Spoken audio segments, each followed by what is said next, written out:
Le Seigneur apparaîtra bientôt dans sa puissance et sa gloire pour prendre tous les siens vers le bonheur éternel.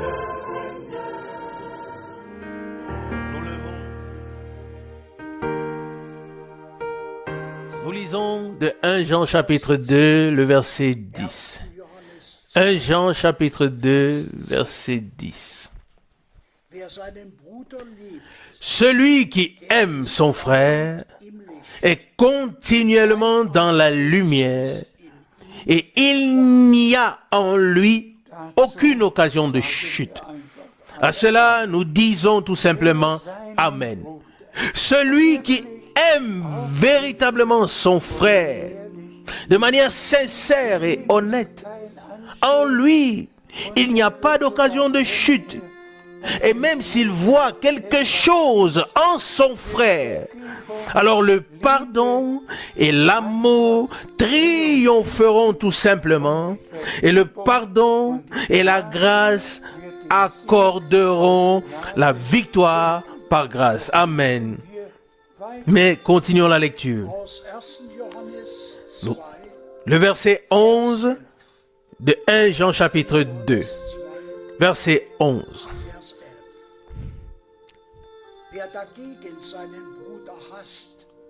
Celui au contraire qui hait son frère est dans les ténèbres et marche dans les ténèbres et ne sait pas où il va parce que les ténèbres ont aveuglé ses yeux. Ça, c'est une parole très, très sérieuse. Ici, le terme frère est encore utilisé.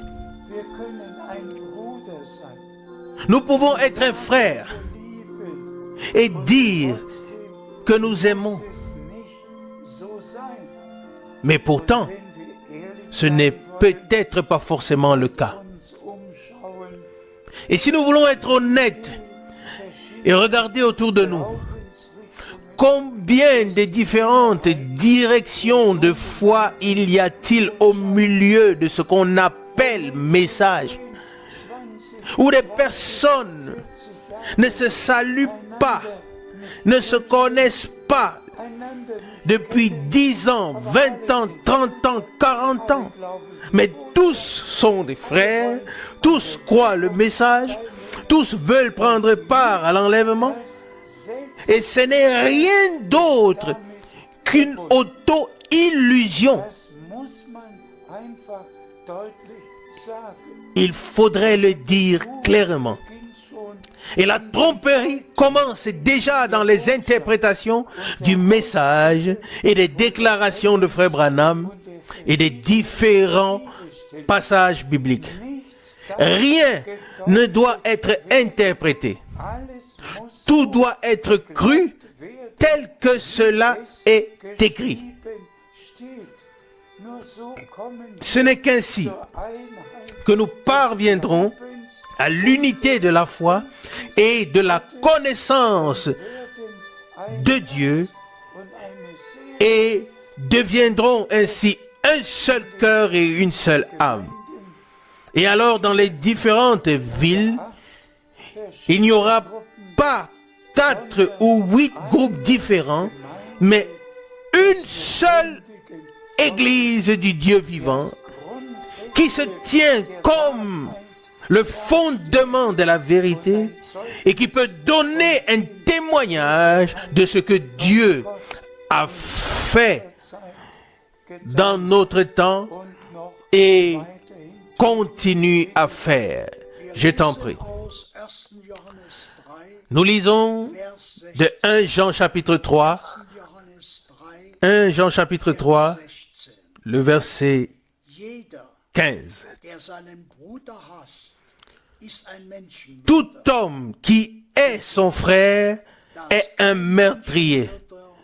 Et vous savez qu'aucun meurtrier n'a en lui la vie éternelle comme possession permanente. Amen. Cette parole aussi est si profonde. Nous avons reçu la vie éternelle. Mais si nous n'aimons pas les frères, mais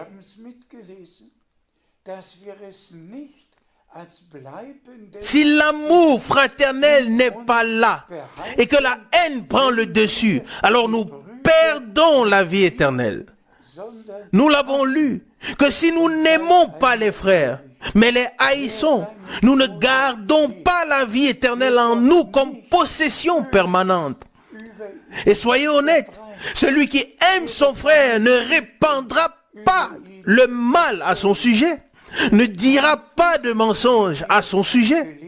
Il l'aimera, il croira simplement, comme nous l'avons lu, de tout son cœur, et fera ainsi la volonté de Dieu de manière pratique.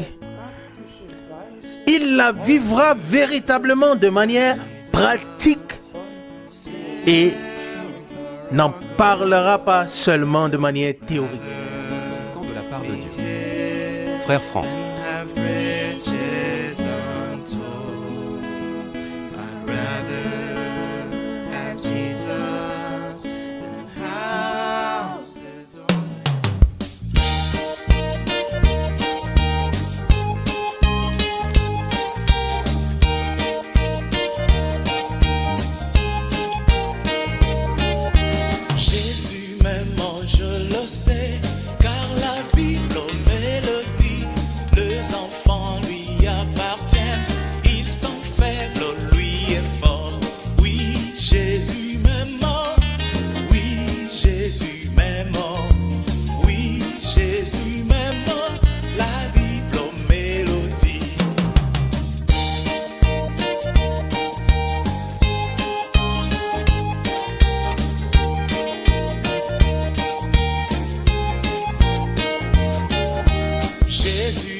Il ôtera mon péché, fera